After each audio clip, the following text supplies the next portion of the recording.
Okay, cara daftar ujian PTI Cara daftar ujian PTI, masuk office. Okay, nanti dah masuk office,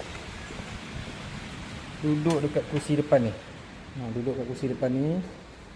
Lepas tu tunggu sampai staff kat kaunter hujung tu panggil. Kaunter hujung tu. Kaunter hujung tu akan panggil lah. Nanti dah panggil nama, kena tulis-tulis nama apa semua.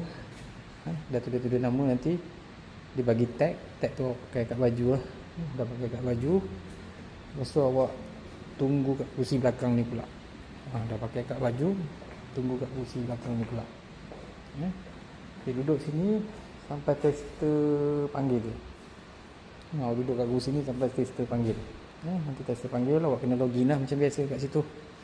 Lepas dah login, nanti diorang arah pergi ke pondok A sana. Nampak tu pondok A? Dekat tempat ujian keselamatan tu. Kat pondok A sana. Nanti kena buat RPK, RSM. Lepas tu biasa diorang akan test jalan raya dulu lah. Dah test jalan raya, lepas tu diorang test lintar. Lepas dah test lintar, nanti diorang akan masuk balik dalam office. Dah habis ujian, masuk balik dalam office. Lepas tu akan log out lah. Masa log out tu boleh tengok lah lulus ke gagal.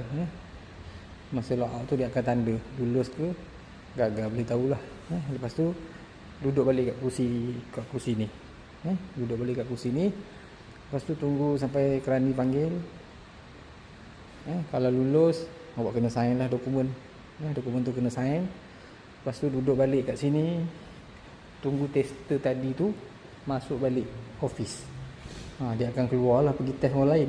Tunggu dia masuk balik, dapatkan cop. Dah dapatkan cop tu boleh serahkan dekat cikgu awak lah. Kalau awak gagal, tak perlu sign lah.